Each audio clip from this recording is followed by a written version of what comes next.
የክፉ ሰዎች ባህሪን መረዳት ውስብስብና አስቸጋሪ ጉዳይ ሲሆን በተለያዩ የትምህርት ዘርፎች ሲጠና ቆይቷል። ክፋት በአጠቃላይ እንደ ስነ ምግባራዊ ስህተት ወይም ጥፋት ይገለጻል። ይህ ከቀላል የሞራል ውድቀት እስከ ከፍተኛ የጭካኔ ድርጊቶች ድረስ ያሉትን ነገሮች ሊያካትት ይችላል። በፍልስፍናዊ አውድ ክፋት ብዙውን ጊዜ ከጥሩነት ተቃራኒ ሆኖ ይታያል። አንዳንድ ፈላስፎች ክፋት እንደ መልካም ነገር አለመኖር ሲገልጹ፣ ሌሎች ደግሞ ክፋት የራሱ የሆነ ሕልውና እንዳለው ይከራከራሉ። በስነልቦናዊ አውድ ክፋት ብዙውን ጊዜ ከጸረ ማህበራዊ ባህሪ፣ ከስነልቦናዊ ችግሮች እና ከሌሎች የአእምሮ ህመሞች ጋር ይያያዛል። ይሁን እንጂ ሁሉም ጸረ ማህበራዊ ባህሪ ያላቸው ሰዎች ክፉ ተብለው ሊገለጹ እንደማይችሉ መገንዘብ ያስፈልጋል። ክፋት ከስነልቦናዊ ችግሮች በላይ የሆነ የሞራልና የፈቃደኝነት ገጽታ አለው። የክፉ ሰዎችን ባህሪ ለመግለጽ የሚያገለግሉ በርካታ ባህሪያት አሉ። እነዚህ ባህሪያት ሁልጊዜ በአንድ ሰው ላይ በአንድ ጊዜ ላይገኙ ቢችሉም የክፋት መገለጫዎች ተደርገው ይወሰዳሉ። በዚህ ቪዲዮ ስለ ክፉና መርዛማ ሰዎች 8 ባህሪያት በጥልቀት የምንወያይ ሲሆን፣ ተመልካቾች እነዚህን ግለሰቦች እንዲለዩና ራሳቸውን ከሚያስከትሉት ጉዳት እንዲጠብቁ የሚያስችላቸውን መረጃ ይሰጣል። የክፉ ሰዎች የመጀመሪያው የተለመደ ባህሪ ርህራሄ የሚባል ነገር የላቸውም። ርህራሄ ማጣት የክፉ ሰዎች ዋና መለያ ባህሪ ተደርጎ ይወሰዳል። ርህራሄ ማለት የሌሎችን ስሜት በትክክል የመረዳት እንዲሁም አንድ ሰው በሌላ ሰው ቦታ ላይ አስቀምጦ የዛን ሰው ስሜት የመካፈልና የመስማት ችሎታ ነው። ይህ የሰብአዊነት መሰረት የሆነውን ባህሪ አንድ ሰው የሌሎችን ስቃይ፣ ህመም ወይም ደስታ እንዲገነዘብና ለእነሱ ተገቢውን ምላሽ እንዲሰጥ ያስችላል። ርህራሄ የጎደላቸው ሰዎች ግን ከዚህ የሰው ልጅ ተፈጥሯዊ ስሜት የተነጠሉ ናቸው ማለት ይቻላል። ርህራሄ የሌላቸው ግለሰቦች የሌሎችን ስቃይ ወይም ህመም አይረዱም ወይም አይጨነቁም። ይህ ማለት የሌላ ሰው ስሜታዊ ወይም አካላዊ መጎዳት በውስጣቸው ምንም አይነት ምላሽ አይፈጥርም ማለት ነው። ይህ የስሜት መነጠል ወይም አለመገንዘብ ደግሞ ለጭካኔ ድርጊቶች እንዲነሳሱ ያደርጋቸዋል። የሌሎች ሰዎችን ስሜት ለእነሱ ትርጉም የለሽ ስለሆነ በድርጊቶቻቸው ምክንያት በሌሎች ላይ የሚደርሰውን ስቃይ እንደ ቀላል ነገር ይቆጥሩታል። አንዳንዴም ምንም ነገር እንዳልተፈጠረ ይመለከታሉ። በመሆኑም የሌሎችን ስሜት መረዳት እና መካፈል ባለመቻላቸው ድርጊቶቻቸውን በሌሎች ላይ የሚያስከትሉትን ስነልቦናዊ ወይም አካላዊ ጉዳት ግምት ውስጥ አያስገቡም። የርህራሄ አለመኖር የሞራል ገደቦችን እንዲያልፉና የግል ጥቅማቸውን ወይም ፍላጎታቸውን ለማሳካት ሲሉ ብቻ በሌሎች ላይ ጉዳት እንዲያደርሱ ያነሳሳቸዋል። ስለዚህም ርህራሄ ማጣት ከሰብአዊነት የራቀና ለብዙ ማህበራዊ ችግሮችና ጭካኔ የተሞላባቸው ተግባራት ዋነኛ መሰረት ሆኖ ይገኛል። ሁለተኛ፣ ማጭበርበርና ማታለል ዋና መገለጫቸው ነው። በጭካኔ የተሞሉ ሰዎች ሰዎችን የማጭበርበር፣ የማታለል ተግባር ላይ የሚሳተፉ ናቸው። ብዙ ጊዜ ክፉ ሰዎች የራሳቸውን ፍላጎት ለማሳካት ሲሉ ሌሎችን በማጭበርበርና በማታለል ዘዴዎችን ይጠቀማሉ። ይህንን የሚያደርጉት በዋናነት በማስመሰል ወይም ስልታዊ በሆነ መንገድ ሌሎችን በማሳመን ነው። የእነዚህ ሰዎች ዋነኛ ዓላማ ሌላውን ሰው በመቆጣጠር፣ በማሳሳት ወይም ጥቅም ላይ በማዋል የራሳቸውን የግል አጀንዳ ማስፈጸም ነው። በዚህ ሂደት ውስጥ የሌሎችን ደህንነት ወይም ጥቅም በፍጹም ግምት ውስጥ አያስገቡም። እነዚህ ግለሰቦች የሌሎችን ድክመቶች፣ ስሜታዊ ፍላጎቶች ወይም እምነቶችን በመጠቀም ወደ መጥመዳቸውን ይስባቸዋል። የሌላውን ሰው ልባዊ እምነት ካተረፉ በኋላ ይህንን እምነት በመጠቀም አሳሳች መረጃዎችን በማቅረብ ወይም ቃል የገቡትን ሳይፈጽሙ በማስቀረት የራሳቸውን ዓላማ ያሳካሉ።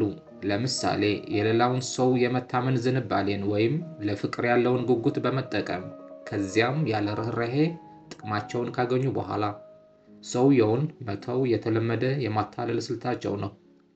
ይህ የማጭበርበርና የማታለል ባህሪ ብዙውን ጊዜ ከከፍተኛ የራስ ወዳድነትና ከስልጣን ፍላጎት ወይም ሌሎችን ለመቆጣጠር ካለው ፍላጎት ጋር የተቆራኘ ነው። ክፉ ሰዎች ሌሎችን እንደ መሳሪያ እንጂ እንደ እኩል ሰብአዊ ፍጡር አይመለከቷቸውም። ዓላማቸው በራሳቸው ፍላጎት ላይ ብቻ ያጠነጥናል። እናም ይህንን ለማሳካት ማንኛውንም የሞራል መስመርን ለማለፍ ዝግጁ ናቸው። በመሆኑም ማጭበርበርና ማታለል የሌሎችን መብትና ነፃነት የሚነጥቅ አጥፊ ባህሪ ነው። ሶስተኛ፣ የጥፋተኝነት ስሜትን አለመሰማት። የጥፋተኝነት ስሜት አለመሰማት ወይም ለፈጸሙት ስህተት ጸጸት አለመኖር የክፉ ሰዎች ሌላው እጅግ አሳሳቢና ጉልህ መለያ ባህሪ ነው። የጥፋተኝነት ስሜት ጤነኛ የሰው ልጅ የሞራል ኮምፓስ አስፈላጊ አካል ሲሆን፣ አንድን ሰው በሌሎች ላይ ጉዳት ሲያደርስ ስህተቱን እንዲገነዘብና ድርጊቱን እንዲያርም የሚገፋፋ ኃይል ነው። ክፉ ሰዎች ግን አሰቃቂ ድርጊቶች ከፈጸሙ በኋላ እንኳን ይህም የጥፋተኝነት ስሜት አይሰማቸውም። ይህ ባህሪ ቀደም ብሎ ከተጠቀሰው ርኅራኄ ማጣት ጋር በቀጥታ የተያያዘ ነው። ርኅራኄ የሌለው ሰው የሌላውን ስቃይ ስለማይረዳ የራሱን አጥፊ ድርጊት የሚያስከትለውን ስሜታዊ ጉዳት አይመዝነውም። በዚህ ምክንያት በፈጸሙት በደል ምክንያት የጥፋተኝነት ስሜት አይሰማቸውም። ይልቁንም ጥፋትን ወደ ሌሎች ለማሸጋገር ሰበብ ለመደርደር ወይም ጉዳዩን አቅልሎ ለማየት ይሞክራሉ። ይህ ማለት የሞራል ሕግጋትን ወይም የህሊናን ድምፅ የሚመራ የውስጥ ኮምፓስ የላቸውም ማለት ነው። የጥፋተኝነት ስሜት አለመሰማት እነዚህ ግለሰቦች ከድርጊታቸው እንዳይማሩና ስህተታቸውን እንዳያርሙ ያግዳቸዋል። ጸጸት ባለመኖር ምክንያት ተመሳሳይ አጥፊና ጎጂ ድርጊቶችን ደጋግመው የመፈጸም ዕድላቸው እጅግ ከፍተኛ ይሆናል። ምክንያቱም ከድርጊታቸው የሚያግዳቸው ወይም ወደ ኋላ የሚመልሳቸው ውስጣዊ ቅጣት ወይም ጸጸት የለም። ይህ የሞራል ድንዛዜ ለራሳቸውም ሆነ በዙሪያቸው ላሉ ሰዎች አደጋ ነው። አራተኛ፣ ራስ ወዳድነትና ናርሲስቲክ ፐርሶናሊቲ። ክፉ ሰዎች ብዙውን ጊዜ እጅግ በጣም ከፍተኛ በሆነ ራስ ወዳድነትና ናርሲሲዝም የተሞሉ ናቸው። ናርሲሲዝም በራሳቸው ላይ ከልክ ያለፈ ፍቅር፣ አድናቆትና ትዕቢት ሲሆን፣ ራስ ወዳድነት ደግሞ የሌሎችን ፍላጎት ሙሉ በሙሉ ችላ በማለት የራሳቸውን ፍላጎት ብቻ የማስቀደም ዝንባሌ ነው።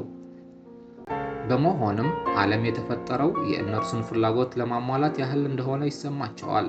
ይህ ከልክ ያለፈ ራስ ወዳድነት የራሳቸውን ጥቅም ለማግኘት ስሉ ብቻ ሌሎችን ለመጉዳት ወይም ለመጠቀም እንዳይፈሩ ያደርጋቸዋል። ግባቸው ላይ ለመድረስ የሚያስፈልጉ ከሆነ የሌሎችን የሥራ፣ የገንዘብ ወይም ማንኛውም የስሜት ሕይወት ማበላሸት ለእነሱ ምንም አይነት የሞራል ጥያቄ አያስነሳባቸውም። ሌሎችን እንደ ሰው ሳይሆን ዓላማቸውን ለማሳካት እንደሚያገለግሉ መሳሪያዎች አድርገው ስለሚመለከቱ ከጉዳት ነፃ የሆኑ ግለሰቦች እንደሌሉ ያምናሉ።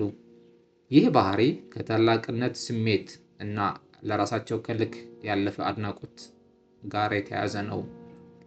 ናርሲሲስቱ ራሱን ከሌሎች የላቀና ልዩ አድርጎ ስለሚመለከት ለእሱ የሚገቡትን ነገሮች ሁሉ በኃይል ወይም በማጭበርበር መውሰድ እንደ መብት ይቆጥረዋል።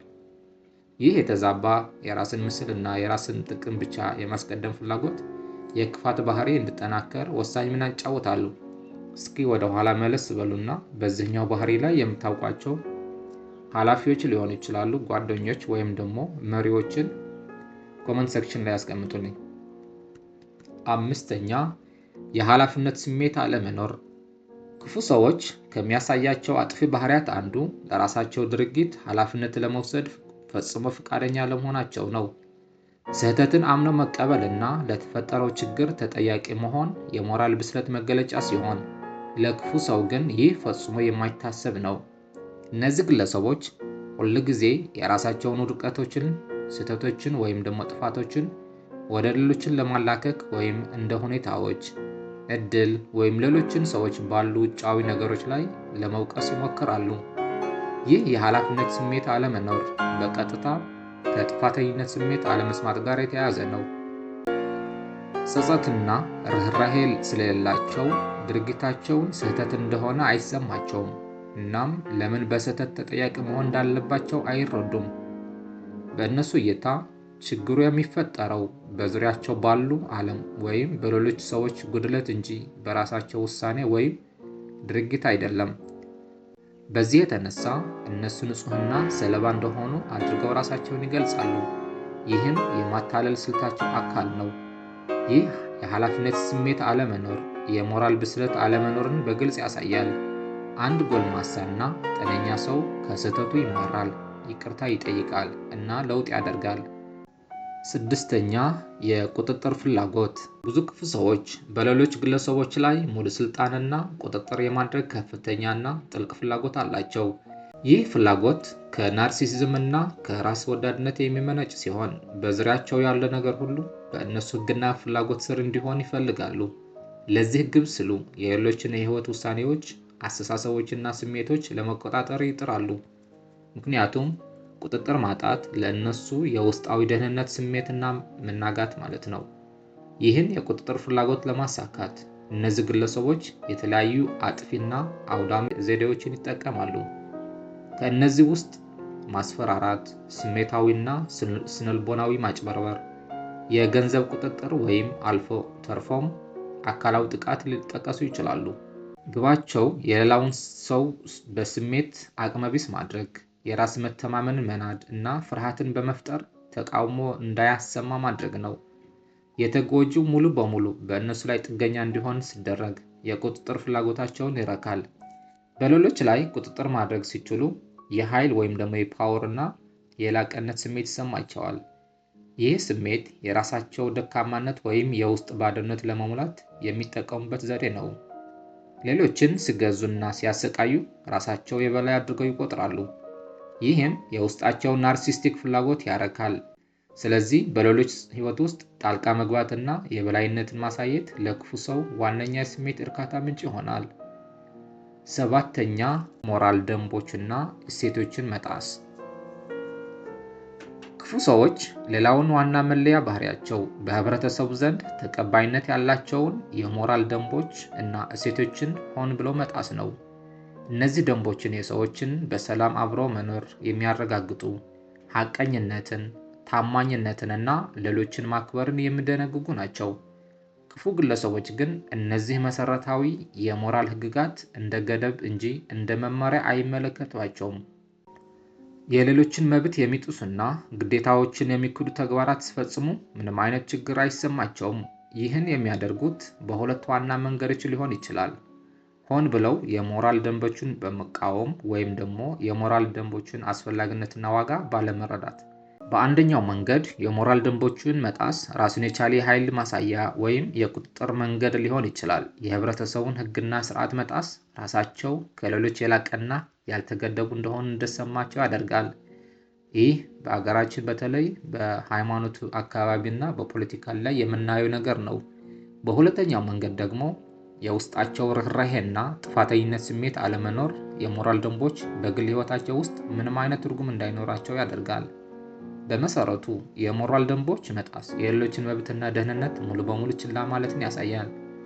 የክፉ ሰዎች ድርጊቶች ሁልጊዜ ማለት ይቻላል ራስ ወዳድነትና ሌሎችን የመጉዳት ዝንባሌን የሚያንጸባርቁ ናቸው። ስምንተኛ የሌሎችን ጉልበት መምጠጥ። የሌሎችን ጉልበት መምጠጥ ማለት አንዳንድ ሰዎች ከእነርሱ ጋር በሚገናኙበት ጊዜ የሌሎችን ስሜታዊና ስነልቦናዊ ኃይል ወይም ጉልበት የሚወስዱበት አጥፊ ባህሪ ነው። እነዚህ ሰዎች ብዙውን ጊዜ በዙሪያቸው ባሉ ሰዎች ላይ ከመጠን ያለፈ ጥገኛ ስለሚሆኑ የሌሎችን ትኩረት፣ ርህራሄና ጉልበት በመምጠጥ ራሳቸውን ያረካሉ። ከእንደነዚህ አይነት ሰዎች ጋር ከተገናኙ በኋላ የሚሰማ ዋናው ነገር የድካም ስሜት፣ ከፍተኛ የሆነ ጭንቀት ወይም ከባድ ብስጭት ሲሆን ይህም ስሜታዊ የሀብት መመናመንን ያመለክታል።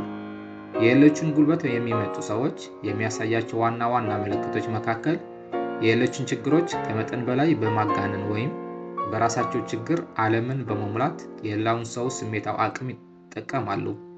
ለምሳሌ አንድ ጓደኛ ሁል ጊዜ ለሰዓታት ስለ ራሱ ችግር ብቻ የሚያወራ ከሆነ ነገር ግን ስለ ራሳችሁ ወይም ስለ እናንተ ስሜት ጠይቆ የማያውቅ ከሆነ እንደዛ አይነት ስሜቶች ውስጥ ልትገቡ ትችላላችሁ። ውድ የሀበሻ ሳይክ ቤተሰቦች እንግዲህ እስካሁን ያየናቸው 8 የክፉ ሰዎች ባህሪያት ወይም 8 የመርዛማ ሰዎች ባህሪያትን የተመለከትናቸው ይመስላሉ። ከነዚህ ባህሪያት ራሳችሁን እንድታርቁና በአካባቢያችሁ ያሉ ጓደኞች ወይም የምታውቃቸው ሰዎችን ከዚህ ትምህርት ወስደው ራሳቸውን እንዲፈትሹ ቪዲዮውን ላይክ በማድረግ እንዲሁም የዩቲዩብ ቻናላችን ሰብስክራይብ ማድረጋችሁን አትርሱ።